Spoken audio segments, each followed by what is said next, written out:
Myth often clashes with evidence. Imagine a world much like our own. It has cities, knowledge, and art.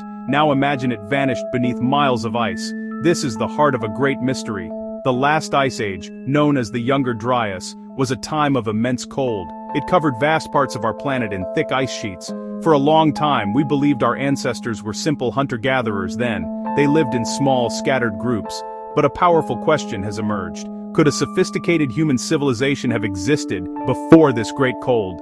This question is not just a fantasy, it is a serious inquiry for many people.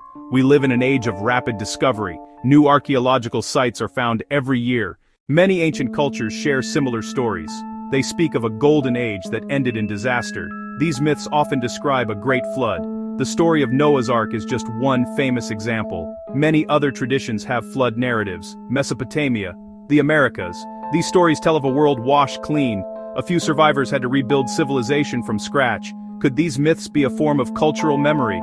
Could they be distant echoes of a real global catastrophe? A story can survive for thousands of years and be passed down. These stories are not the only clues. There are also strange and ancient maps. The Piri Reis map is a famous example. Drawn in 1513, it shows parts of the world with surprising accuracy. Most strikingly, it seems to depict the coast of Antarctica without its ice cap.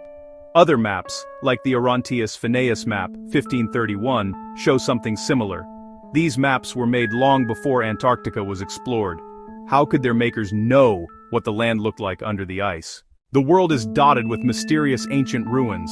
Some of these sites seem too advanced for their time. Look at Göbekli Tepe in modern-day Turkey. It is a massive temple complex. It was built with huge, intricately carved stone pillars. Scientific dating shows it is about 12,000 years old.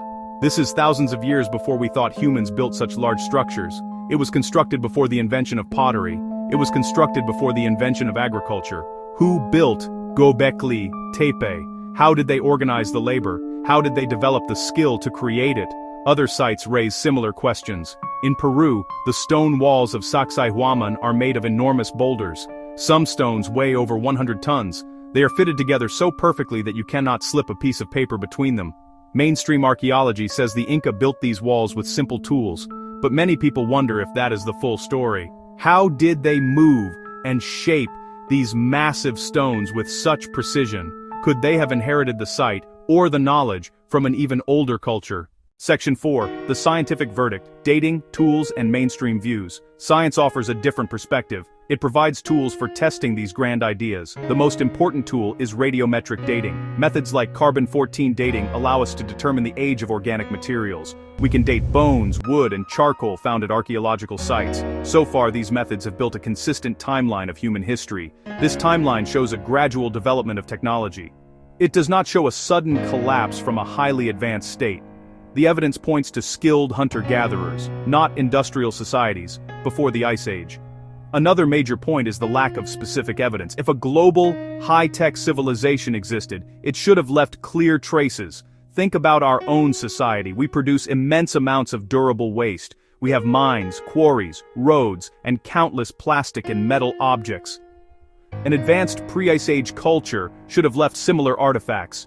So far, archaeologists have not found a single engine, circuit board, or piece of advanced alloy from that time.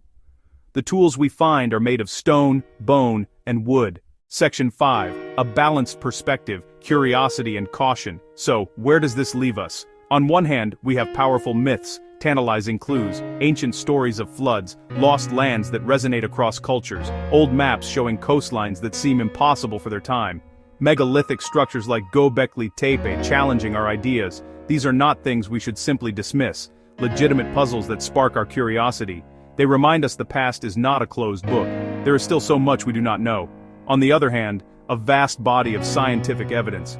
Decades of careful archaeology. Geology building a detailed picture of our past. That picture does not include a global, technologically advanced civilization before the last Ice Age. Dating methods are consistent. Artifacts tell a story of gradual development. The lack of undisputed high-tech artifacts is a significant challenge to the lost civilization theory. The most reasonable approach is balance. We can hold both ideas in our minds, but demand strong evidence before we rewrite our textbooks. The truth may lie somewhere in the middle. Geological clues also support the idea of lost lands. We know for a fact that sea levels were much lower during the Ice Age. Vast areas of land that are now underwater were once dry.